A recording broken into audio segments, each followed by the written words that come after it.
Ang walang kapantay na martial god, ikalawang aklat. Kabanata 121, matagal na tayong hindi nagkita. Tumingon si Lin Fang at nakita ang tatlo pang higanti. Tumalon ang gintong higanti at lumapag sa harap ng tatlo pa. Ang apat na higanteng magkasama ay nagmistulang apat na naglalakihang bundok. Napalunok si Lin Fang. May impresyon siyang nasa panaginip siya, nakatayo sa harap ng apat na higanteng iyon. Mayroong isang napakalaking gintong higanti, isang asol, isang maapoy na pula, at isa na may baluti na bakal. Lahat sila ay high-level Holy Emperors.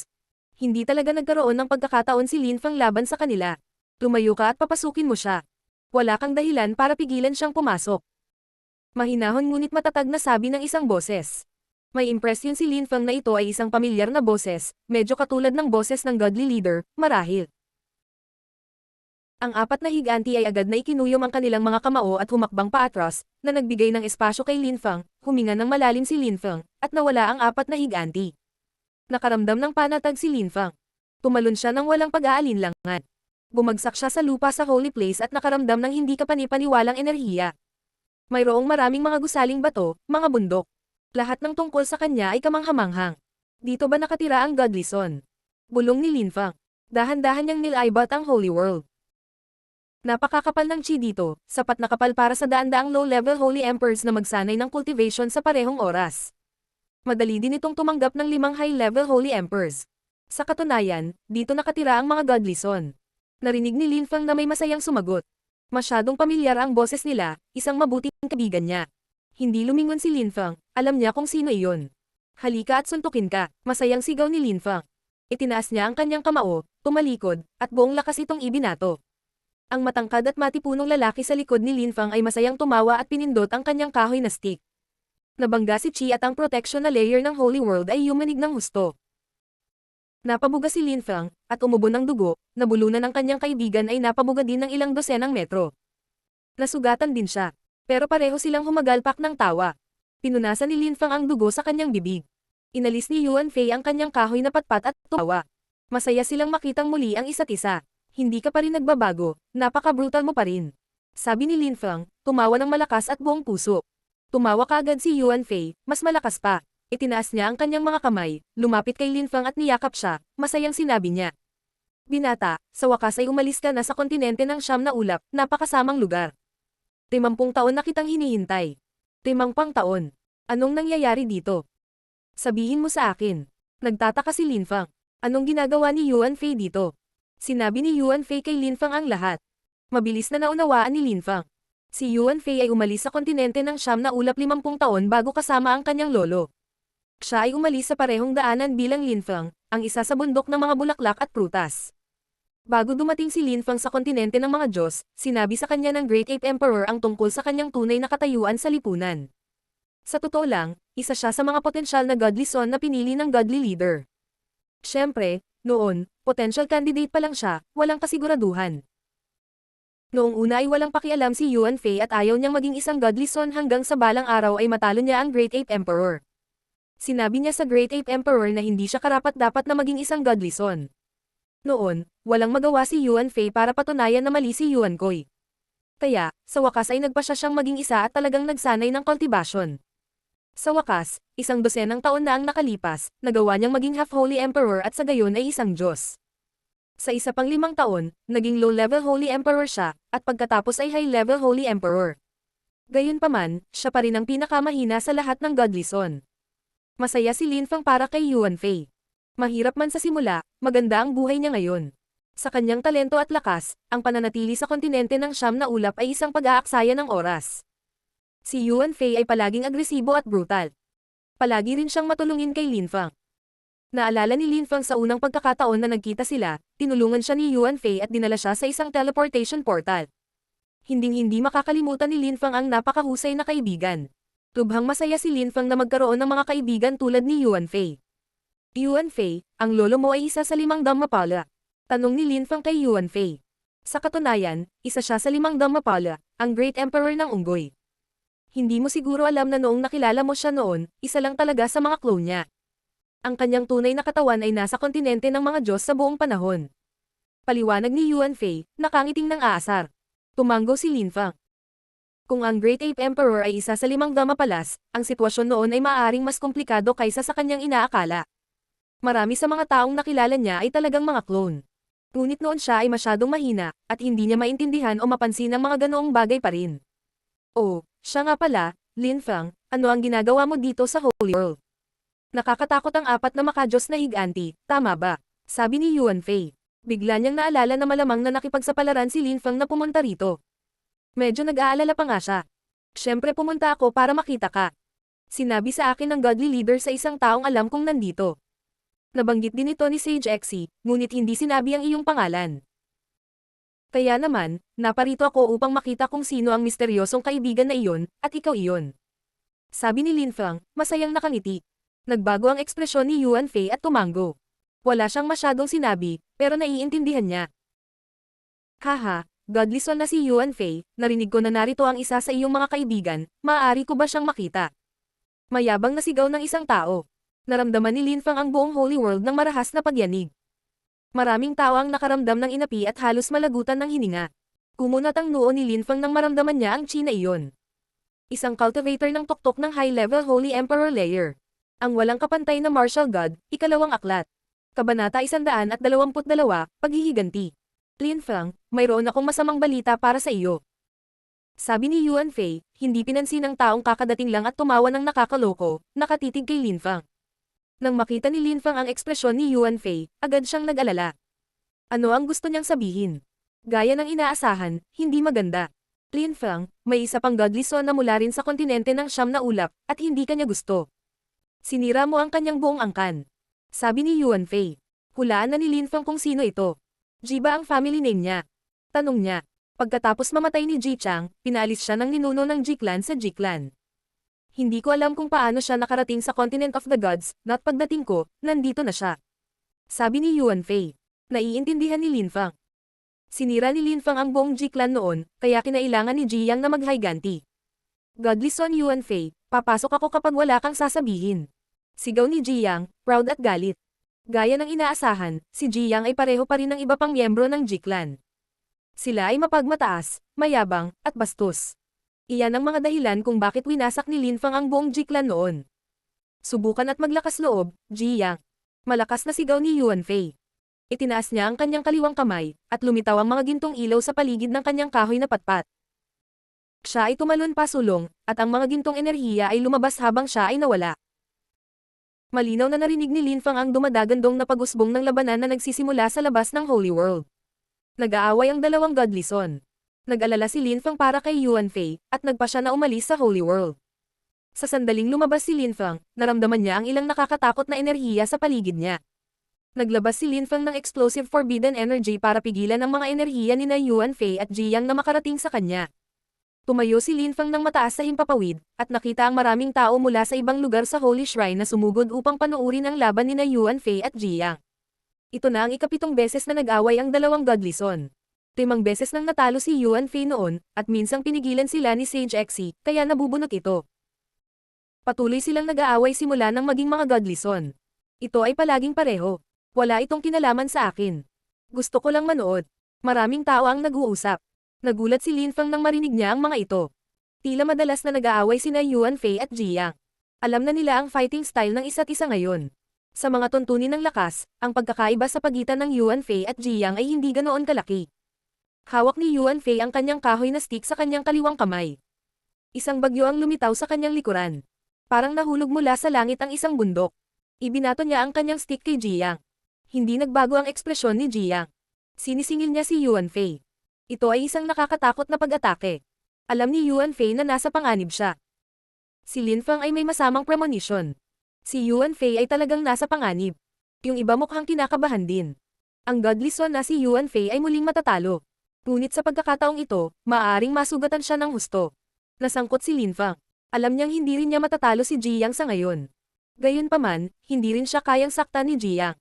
Sa makatuwid, naglabas si Lin Feng ng espasyo at oras pati na rin ang mabilis at mabagal na lakas ng Dao para iligtas si Yuan Fei.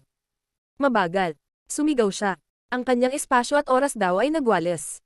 Si Yuan Fei ay nawala at muling nagpakita sa ibang espasyo. Ang sandata ni Ji Yang, isang sibat, ay tumusok sa kawalan, at hindi umabot kay Yuan Fei. Kumikislap si Lin Feng at pinakawalan ng mas bilis na Dao, pagdating sa tabi ni Yuan Fei.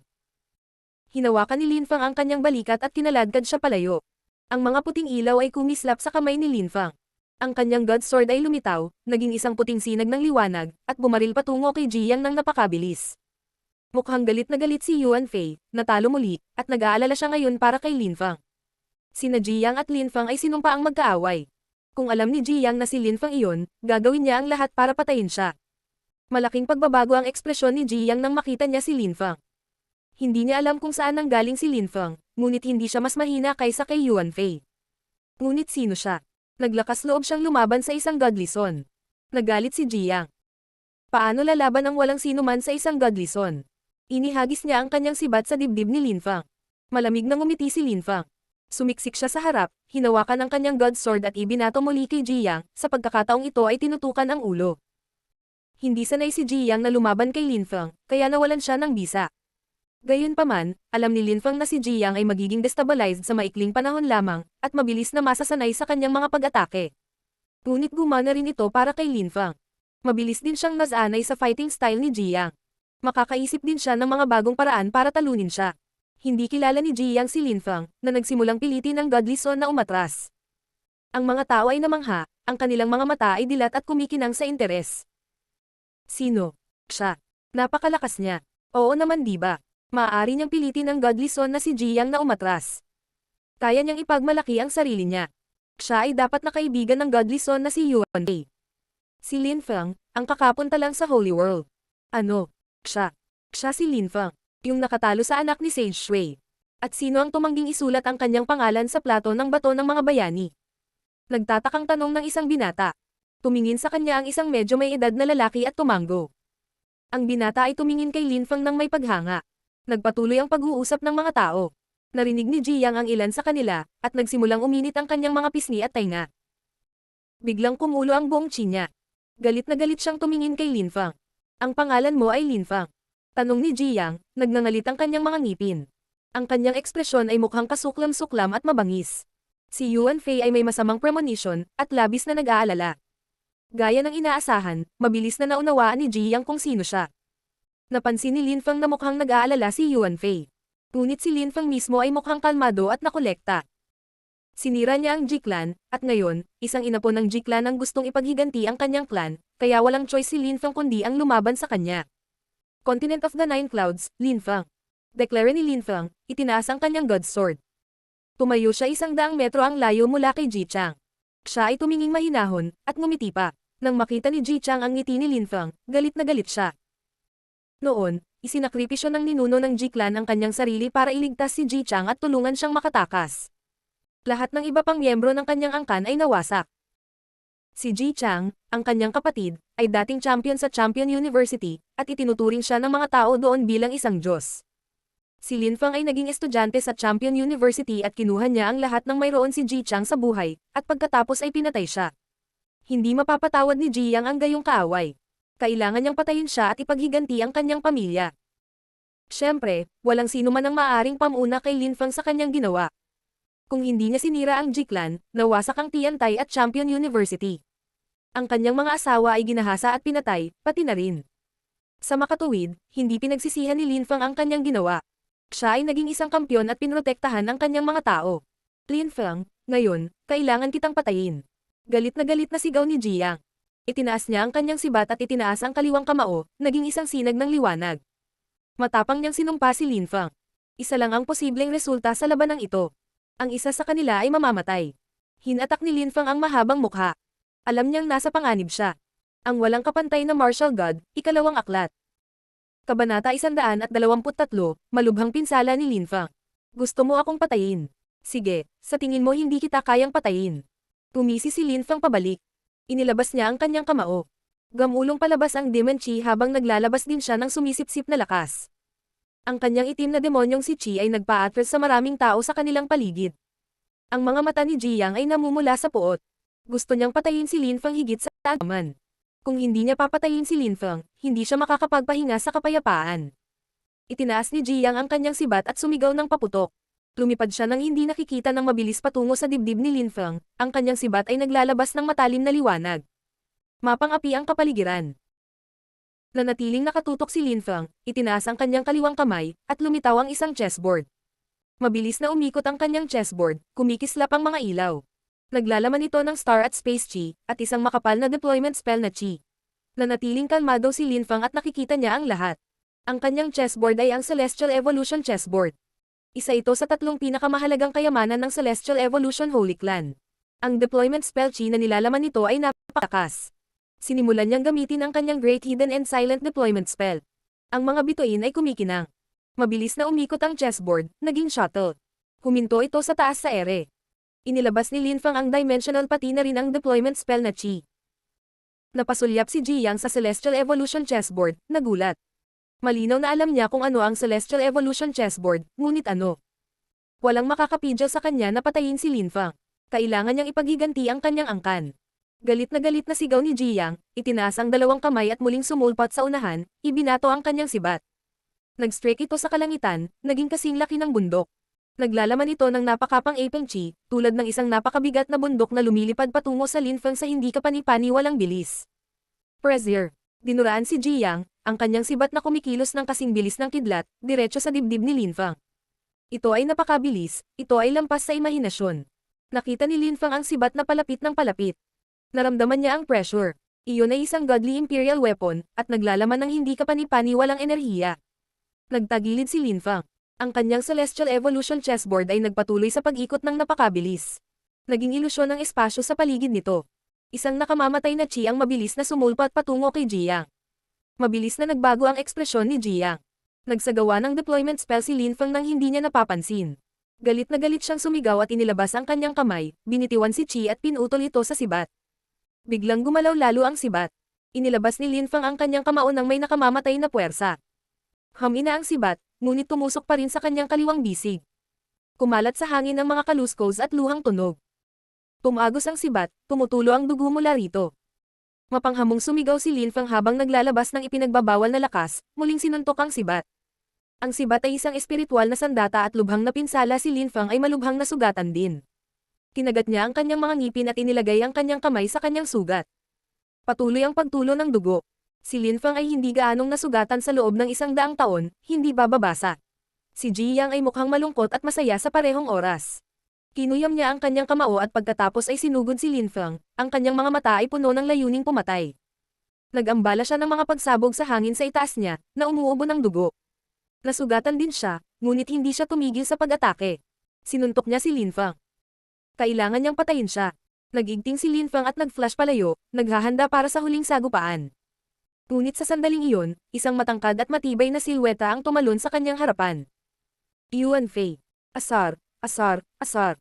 Sigaw ni Yuan Fei, at umalangaw ang kanyang boses. Ang buong Holy Territory ay nanginag habang ang isang hindi kapani-paniwalang alon ng enerhiya ay gamulong sa buong teritoryo. Binasag ni Yuan Fei ang kanyang stick kay Jiyang, tinamaan siya ng malakas. Muling umubo ng dugo si Jiyang at napahampas sa malayo. Si Linfeng ay malubhang nasugatan, ngunit ngayon ay si Jiyang. Patuloy siyang umubo ng dugo, at bumagsak sa lupa. Linfeng, matatalo kita, makikita mo. Sigaw ni Jiyang, itim ang mukha sa galit. Inilagay niya ang kanyang kamay sa kanyang nabali na balikat at naging isang sinag ng liwanag, nawala. Si Jiyang ay naglaho, at ang kapaligiran ay naging mas mainit sa Holy World, ngunit ang nangyari ay nakakagulat. Si Yuan Fei ay hindi naglakas loob na ipahinga ang kanyang pagbabantay. Mabilis niyang ibinaba ang kanyang kahoy na patpat at pumunta kay Linfeng. Tumingin siya sa kaliwang braso ni Linfeng, galit na galit. Sisirain ko yang asong yan. Gago. Sigaw ni Yuan Fei. Duguan ng mga mata niya. Gusto niyang durugan si Jiyang gamit ang kanyang kahoy na patpat, at itinaas ito ng may pagbabanta. Huwag kang mag-alala. Ako na mismo ang magsosolve ng problema. Umubo si Linfeng habang iniunat ang kanyang kamay, hinawakan ang kahoy na patpat. Napabuntong hininga si Yuan Fei. Nakikita niya na si Linfeng ay malubhang nasugatan, ngunit gusto pa ring magpatuloy sa pakikipaglaban. Inalis niya ang kanyang kahoy na stick at inilagay ang kanyang kamay sa likod ni Linfeng. Naglabas siya ng ilang chi para protektahan ang mga ugat at arterya ni Linfeng. Bastos si Jiyang. Dapat siyang mamatay. Kalokohan. Gusto kong sirain ang gagong iyon.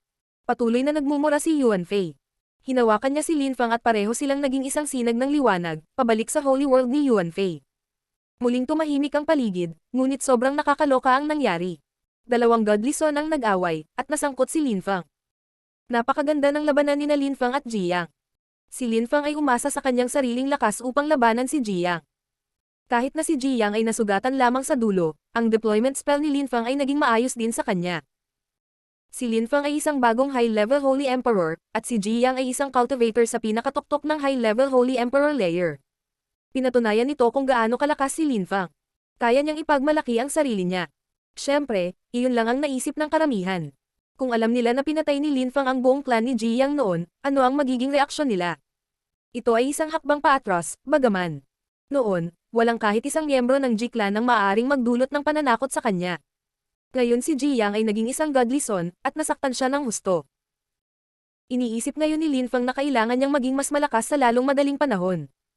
Gaya ng lagi, ang kontinente ng mga Diyos ay napakalaki. Maraming henyo, ngunit walang pakialam si Linfang, gusto niyang maging pinakamalakas at ayaw niyang may makapagbigay ng pananakot sa kanya, lalo na ang isang miyembro ng isang angkan na nawasak niya. Sina Linfang at Yuan Fei ay bumalik sa Holy World.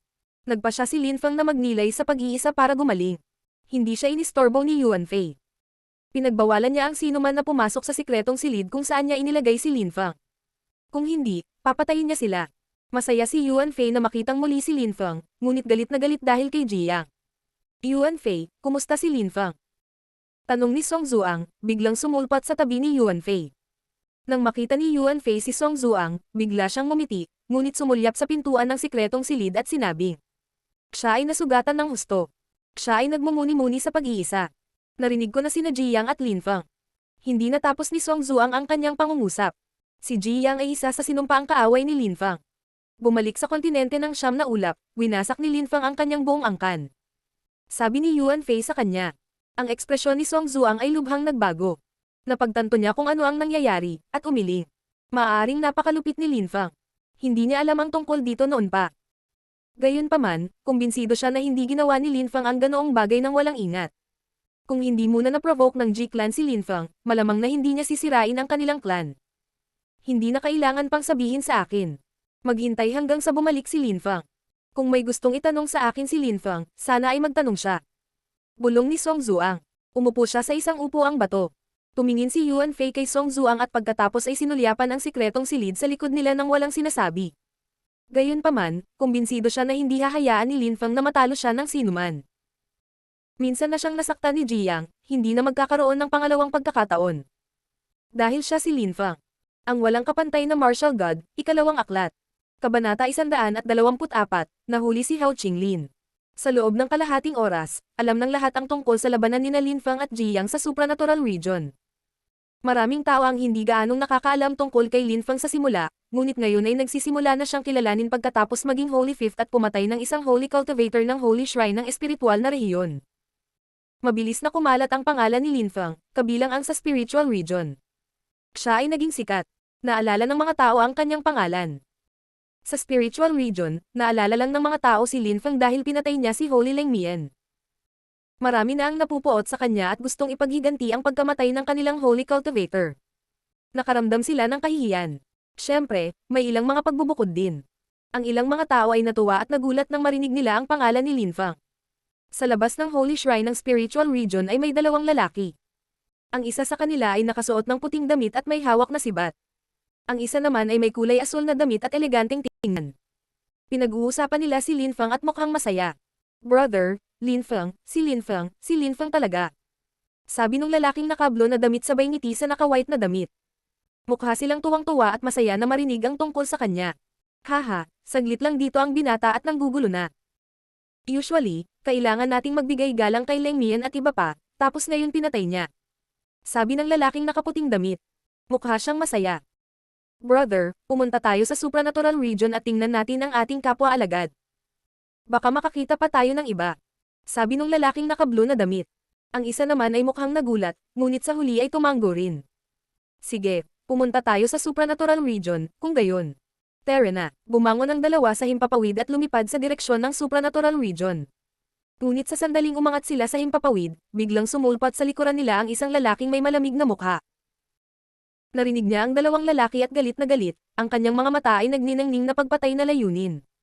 Naikuyom niya ang kanyang mga kamao at hinabol ang mga ito. Kung nandoon si Linfang, makikilala niya ang dalawang lalaki bilang sina Jun Moshi at Hao Qinglin. Makikilala rin niya ang lalaking mukhang malamig at humahabol din sa kanila, si Holy Taimian. Sa tingin mo makakaalis ka? Hiningi ni Holy Taimian ng masayang Wo Qinglin at Jun Moshi. Huminto silang dalawa sa gitna ng hangin. Nang makita nila siya, kumirat ang kanilang mga puso. Alam nila na sina Holy Lengmian at Holy Taimian ay mga Holy Cultivator na napili noong nakaraang daang taon. Ang isa sa kanila ay isang low-level Holy Emperor, at isa sa kanila ay isang high-level Holy Emperor. Ang huli ay napakalakas. Kung nandito si Holy Taimian, ibig sabihin narinig niya ang usapan nila. Jun Moshi, bilisan mo at tumakbo. Pipigilan ko siya. Kapag nahanap mo si Linfang, sabihin sa kanya na pumunta at ipaghiganti ang aking kamatayan. Sabi ni Hao Qinglin, itinulak si Jun Moshi palayo. Sabay taas ng isa niyang kamay at may umilo na scroll. Ito ay isang scroll na ibinigay ni Linfang sa kanya upang protektahan ang kanyang sarili. Gusto niyang umalis si Jun Moshi sa lalong madaling panahon. Brother, ikaw. Nagbago ang ekspresyon ni Jun Moshi. Paano niya may iwan ang kapwa niya disipulo? Ang espasyo at oras na lakas ng daw sa scroll ay nawala, at wala siyang magawa. Agad siyang nawala. Pinandilatan ni Holy Taimian si Hao Qinglin. Si Hao Qinglin ay mukhang hindi nag-alinlangan. Itinaas niya ang kanyang sandata at kinasuhan si Holy Taimian. Isa ka lang half-Holy Emperor, at naglakas loob kang salakayin ako. Kilala mo si Linfang, kaya huhulihin kita. Hihintayin ko siyang magpakita. Kapag sinabi ng kaibigan mo kay Linfang, titingnan natin kung maglakas loob siyang pumunta sa spiritual region para iligtas ka. Itinaas ni Holy Taimian ang kanyang mga kamay. Hindi siya makalaban ni Hao Qinglin, at hinawakan ni Holy Taimian ang kanyang sandata. Namutla ang mukha ni Hao Qinglin. Huwag mong isipin na maaari kang magdulot ng pananakot sa kapwa ko disipulo. Sigaw ni Hao Qinglin. Itinaas niya ang kanyang kaliwang kamay, at lumitaw ang isang punyal doon. Mabilis niya itong itinulak patungo sa sariling dibdib. Hindi niya gustong makipagsapalaran si Linfang para sa kanya o mag-alala tungkol sa kanya.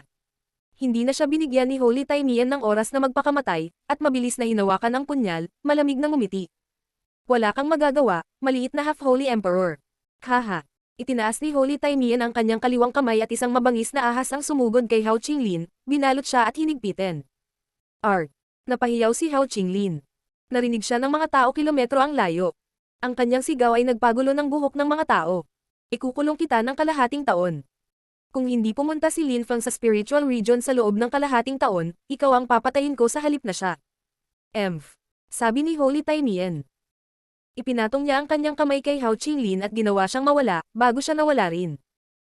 Walang ibang nakakaalam kung ano ang nangyari doon, ngunit si Linfang, na 10,000 kilometro ang layo, biglang sumimangot at binuksan ang kanyang mga mata. Pumalakpak siya sa kanyang dibdib, may nararamdaman sa kanyang puso na may nangyari, ngunit hindi niya alam kung ano. Bamantong hininga si Linfang, at tumingin sa kanyang kaliwang braso. Ito ay mas mabuti na. Ang ipinagbabawal na lakas ay mahusay para sa pagpapagaling. Hindi makakalimutan ni Linfang si Jiyang, ngunit alam niya na sa ngayon, hindi niya ito mapapatay.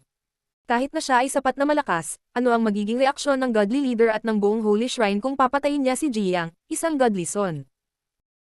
Kahit na siya ay sapat na malakas, hindi siya tanga, at hindi sana nagkusa na patayin si Jiyang. Ang mga godly son ay may potensyal na maging godly leader. Kung maaari siyang makipagtulungan kay Yuan Fei at sa isa pang godly son para patayin si Jiyang, iba iyon. Alam ni Linfang kung paano si Yuan Fei. Hindi siya interesadong maging godly leader, iginagalang niya si Linfang, at halos hindi niya tinanggap ang pagiging isang godly son. Kumbinsido si Linfang na papayag si Yuan Fei na makipagtulungan sa kanya para patayin si Jiyang. Alam ni Linfang na siya o si Jiyang ay kailangang mamatay. Sinira niya ang Ji-clan, at sisikapin ni Jiyang na ipaghiganti ang kanyang clan hanggat hindi siya namatay. Gayunpaman, kailangang ayusin ni Linfang ang ilang bagay bago ito. Kung hindi, paano niya mapoprotektahan ang kanyang mga kaibigan at miyembro ng pamilya? Paano kung naging mas malakas si Jiyang? Lahat sila ay nasa panganib kung gayon. Ilang oras pa ang lumipas at sa wakas ay nagawang pagalingin ni Linfang ang kanyang kaliwang braso gamit ang ipinagbabawal na lakas. Wala na siyang masyadong chi, kaya hinigop niya ang kapangyarihan ng ilang godly stones para makabawi. Isang oras pa ang lumipas at ganap na gumaling ang chi ni Linfang. Tumayo siya at binuksan ang pinto ng mediation room na nakakuha ng atensyon ng maraming tao. Lumabas si Linfang. Tara, puntahan natin siya. Nang marinig ni Song Zuang ang tunog, siya ay naging isang sinag ng liwanag at sa isang kisap mata, ay lumitaw sa harap ng liblib na silid. Mabilis ding dumating si Yuan Fei. Linfang, kamusta ang iyong mga sugat? Ang walang kapantay na martial god, ikalawang aklat. Kabanata 125, kinaroroonan ng dalawang babae. Si Song Zuang ay mukhang labis na kinakabahan. Tumingin si Yuan Fei kay Linfeng, at ngumiti nang makitang gumaling siya. Binata, ang tatag mo. Respeto. Sabi ni Yuan Fei, pumalakpak sa balikat ni Linfeng at nakangiti. Tumawa si Linfeng at tumingin kay Song Zuang. Nakaalis na ba ang mga miyembro ng Holy Shrine ng Silver Region? Tanong ni Linfeng. Umaasa siyang naroon pa rin sila. Gusto niyang magtanong tungkol kay Zhu Bagyo, baka alam nila ang kinaroroonan ni Duan Xinye at Qiu Yuzin. Hiniling ko silang manatili, gaya ng hiniling mo. Sagot ni Song Zuang, na mahinahong ngumiti. Lumabas siya sa Holy World ni Yuan Fei. Alam niya na gustong pumunta ni Linfeng at makita kaagad si Seijin. Gaya ng inaasahan, pagkaalis ni Song Zuang, sinundan siya ni Linfeng. Kahit na hindi naiintindihan ni Yuan Fei ang ginagawa ni Linfeng, sumunod pa rin siya. Nakarating silang dalawa sa palasyo ni Sage Xe. Itinuro sila ng maraming disipulo gamit ang kanilang mga daliri at pinag-usapan ang tungkol kay Linfeng. Buong araw na nagpapagaling si Linfeng, hindi niya alam na sikat na siya ngayon sa supranatural region. Dinala sila ni Sage Xe sa pangunahing bulwagan ng kanyang mga panauhing pandangal. Ito ay walang hangganan at simple. Si Seijin ay umiinom ng tsaa sa sandaling iyon. Pumasok si Song Zuang sa silid, at dali-daling ibinaba ni Seijin ang kanyang tasa ng tsaa, pagkatapos ay tumayo at ikinumpas ang kanyang kamao, nakangiti kay Song Zuang. Wala sila sa parehong edad at may iba't ibang lakas, ngunit ang kanilang ranggo sa lipunan ay kapareho ng Holy Shrine Sages. Sage Xe, salamat sa imbitasyon. Nakatanggap ako ng mensahe mula sa Holy Shrine at kailangan kong bumalik. Sabi ni Seijin, at nagsimulang umalis sa palasyo ni Sage Xe, ngunit pinigilan siya ni Song Zuang. Seijin, to tell you the truth, kailangan kitang makausap. Kaya naman hiniling kong manatili ka, sabi ni Song Zuang. Mahinahong ngumiti si Seijin. Alam niya kung bakit hiniling sa kanya ni Song Zuang na manatili. Bakit siya inimbitahan ni Sage Xe kung hindi? Bakit hindi siya imbitado ng iba? Haha. Sage Xe, inimbitahan mo ako dahil may kailangan ka, I see.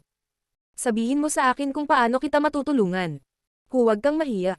Sabi ni Seijin, ngumiti ng malumanay. Napaatras si Song Zuang at inilagay si Linfeng sa kanyang harapan.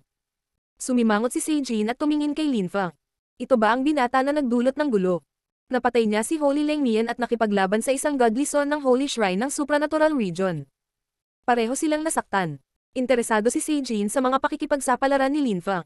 Sa kasamaang palad, si Linfeng ay miyembro ng Holy Shrine ng supranatural na rehiyon, napakasarap na mapabilang siya sa Holy Shrine ng rehiyon ng Pilak.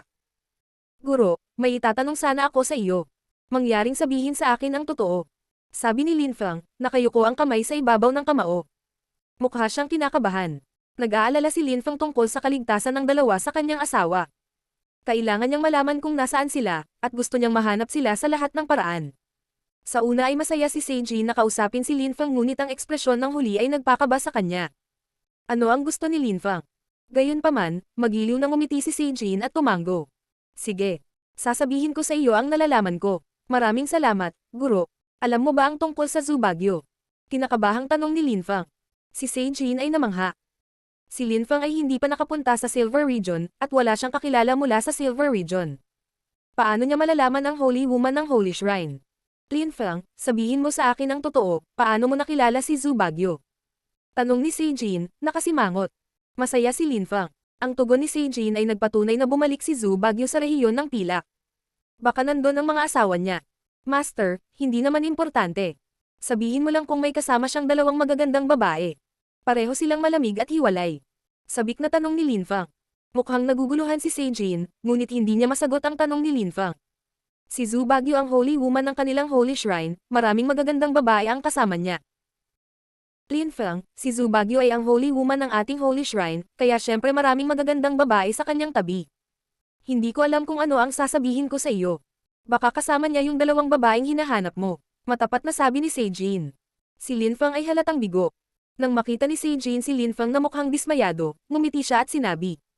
Linfeng, maaari kang pumunta sa Silver Region upang hanapin ang dalawang babaeng iyon, kung gusto mo.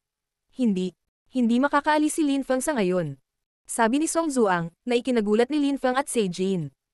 Bakit, Sage Xe? Natatakot ka ba naman ako natin siya?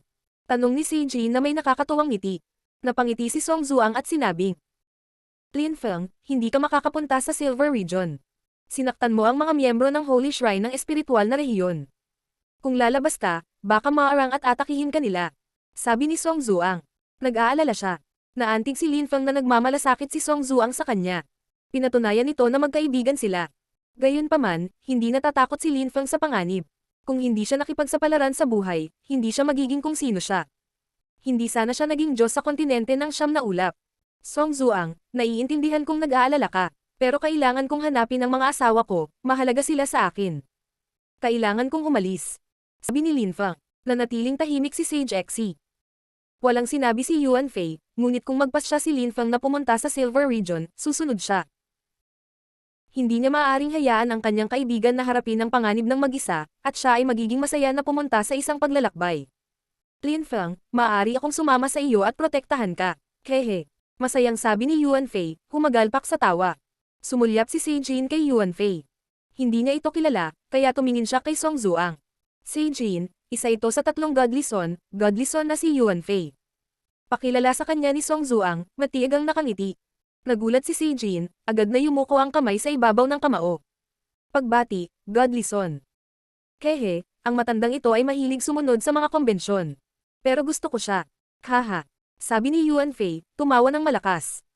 Si Seijin ay mukhang napahiya at natawa rin, bago muling tumingin kay Song Zuang. Napabuntong hininga ang huli. Hindi inakala ni Seijin na ang mga taong ito ay nakakatuwa. Ang mga Godly Son ay may potensyal na maging godly leaders balang araw. Guro, pumunta tayo sa rehiyon ng pilak. Sabi ni Linfeng. Ngayon ay sigurado na siyang gusto niyang pumunta.